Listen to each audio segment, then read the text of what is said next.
की नाई। तो मैं ये सोचने पर मजबूर हो गई कि क्यों परमेश्वर उकाब की नाई हमें बात करते हैं। क्योंकि उकाब ईगल एक ऐसा बर्ड है जो फियरलेस है, जो पावर से भरा हुआ है, जिसमें बहुत ताकत है, यहां तक कि वो अपने वेट से 8 टाइम्स हैवी कोई भी प्रे को, कोई भी शिकार को उठा सकता है। It is so powerful. और परमेश्वर का वचन 2 तिमोथी उसके पहले चैप्टर उसकी 7वीं आयत में ये बात कहता है, परमेश्वर ने हमें भय की आत्मा नहीं दी, डर की आत्मा नहीं दी, लेकिन परमेश्वर ने हमें सामर्थ का आत्मा दिया है। Power, we have the power of the lord. और फिर परमेश्वर ने मुझे एक दृश्य दिखाया जिसमें प्रभु ने दिखाया कि जैसे एक हॉट एयर बलून होता है, एक गर्म हवा से उड़ने वाला एक बड़ा बलून होता है, वो कैसा होता है? अगर उसमें हवा नहीं होगी, अगर उसमें गर्म हवा नहीं डालेंगे तो वो फुस होके एक साइड में रखा होगा, उसे आप एक डिब्बे में बंद करके रख सकते हैं। लेकिन जब उसमें गर्म हवा भरी जाती है तो उसमें थोड़ी जान आनी शुरू होती है, उसमें थोड़ी और हवा भरी जाती है, थोड़ी और हवा भरी जाती है, थोड़ी और हवा भरी जाती है, और जैसे जैसे जैसे उसमें हवा भरी जाती है उसमें जान आ जाती है, और जब वो भर जाता है उसमें पावर आ जाती है। वो इतनी पावर हो जाती है कि वो जमीन पर स्थिर नहीं रहता, वो उड़ना शुरू हो जाता है।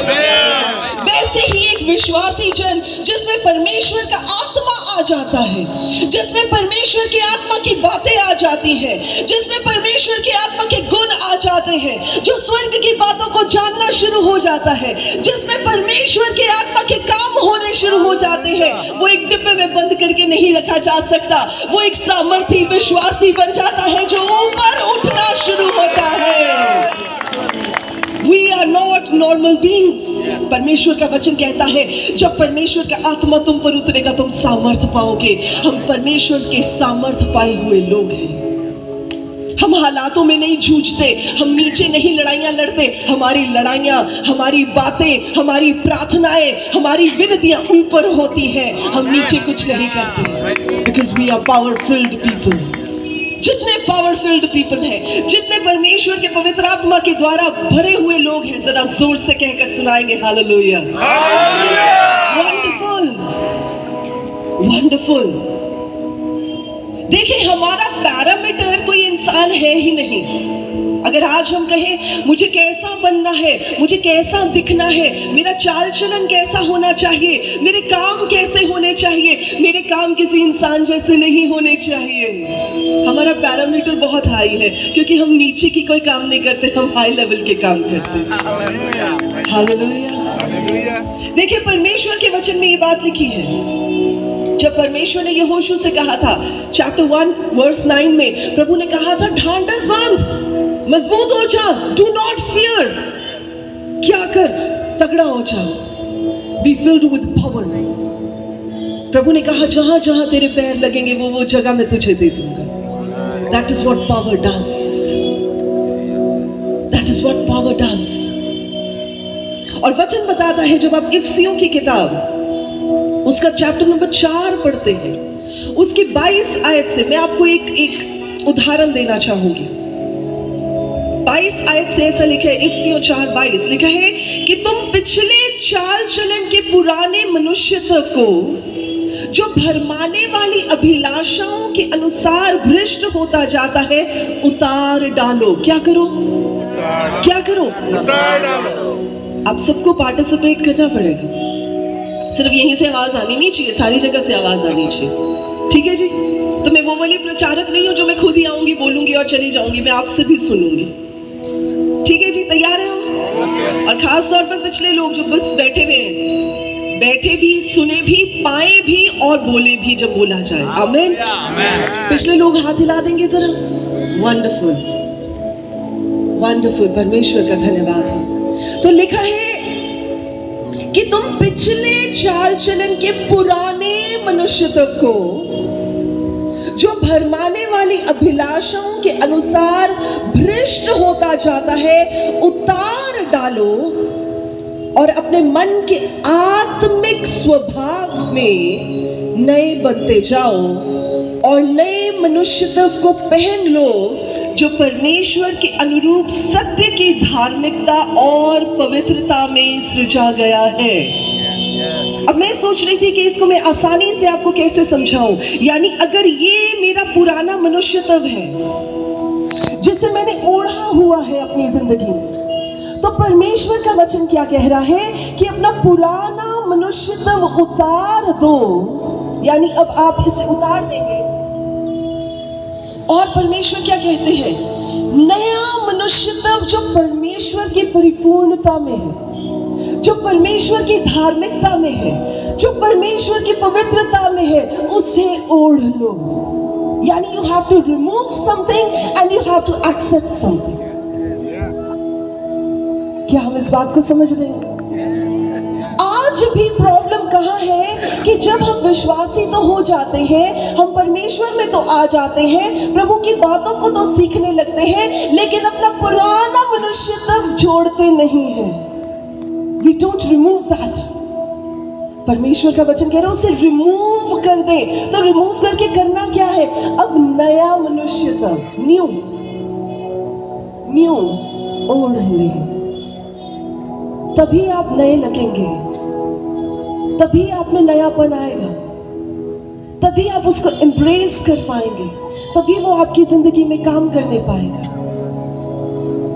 क्योंकि हमारा पैरामीटर, मैं फिर कह रही हूँ, कोई इंसान नहीं है, हमारा पैरामीटर बहुत हाई है। और अगर आप देखें पैरामीटर क्या है,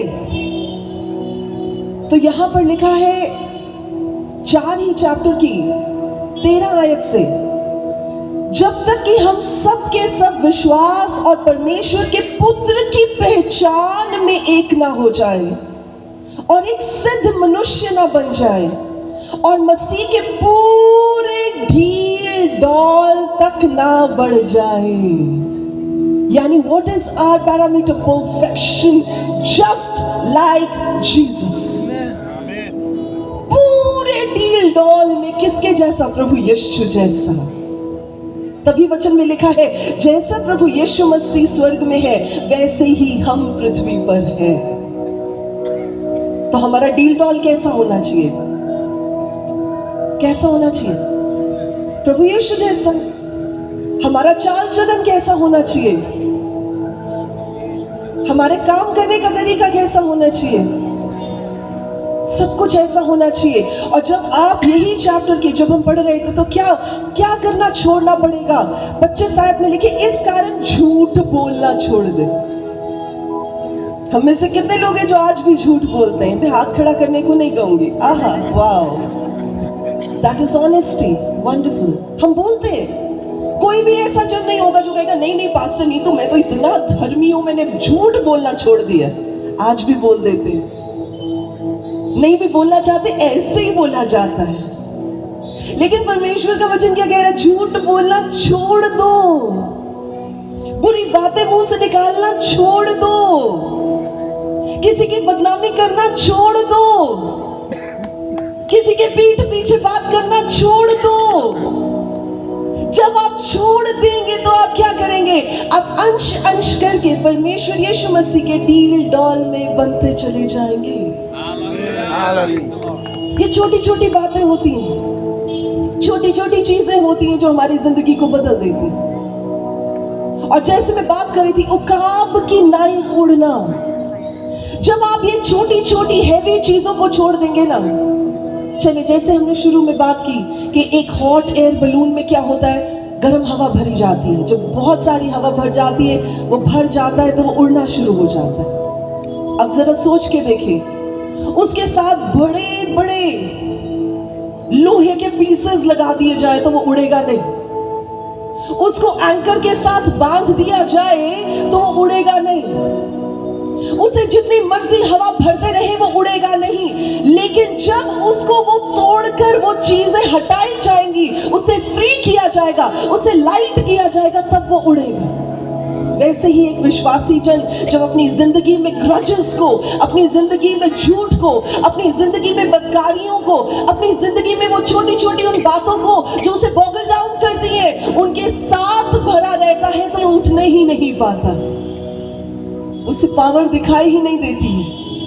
तो वो क्या करता है, कभी एक पास्टर के पास, कभी एक मिनिस्ट्री के पास, कभी एक कलीसिया के पास, कभी दूसरे के पास, मेरे लिए प्रार्थना करें, मेरे लिए प्रार्थना करें, मेरे लिए प्रार्थना करें। पर परमेश्वर का वचन कहता है कि परमेश्वर ने आपको पवित्र आत्मा की सामर्थ्य दी है, ना तो बल से, ना ही ताकत से, परंतु परमेश्वर के आत्मा के द्वारा। You can do everything in Christ Jesus. आप सब कुछ कर सकते हैं मसीह यीशु के द्वारा जो आपको सामर्थ्य देते हैं। अगर आप नहीं कर पा रहे, इसका मतलब आज भी वो, जब छोटे छोटे ईगलेट्स होते हैं तो माँ बाप उनका पालन पोषण करते हैं, उन्हें खाना ला के देते हैं, उन्हें फ्रेश खाना देते हैं। उनके अंदर जिसको हम घोंसला कहते हैं, नेस्ट कहते हैं, वो बहुत सिक्योर जगह होती है ईगलेट्स के लिए। पर एक बात याद रखिए, सिक्योर होती है, कंफर्टेबल होती है, जरा जोर से बोलेंगे, सुरक्षित होती है, जोर से बोलेंगे, सुरक्षित होती है, आरामदायक होती है। लेकिन याद रखें, वो जगह उनके बैठने के लिए नहीं होती, क्योंकि वो इसलिए रचे गए हैं ताकि वो उड़ सके। वो वहां बैठने के लिए, आराम फरमाने के लिए नहीं रचे गए, वो उस कंफर्ट में ही रहने के लिए नहीं रचे गए, वो मम्मी पापा से खाना खाने के लिए ही नहीं रचे गए, वो इसलिए रचे गए हैं ताकि वो खुद अपनी उड़ान भर सके। जब एक नया विश्वासी परमेश्वर को जानता है तो वो एक ऐसे विश्वासी की मानद होता है जिसको फीड किया जाता है, जिसको पासबान, जिसको मैच्योर क्रिश्चियंस फीड करते हैं परमेश्वर के वचन से। पर उसका काम सिर्फ ये नहीं है कि आओ मुझे खिलाओ और चले जाओ, आओ जी खिलाओ जी और चले जाओ जी, ऐसा नहीं होता।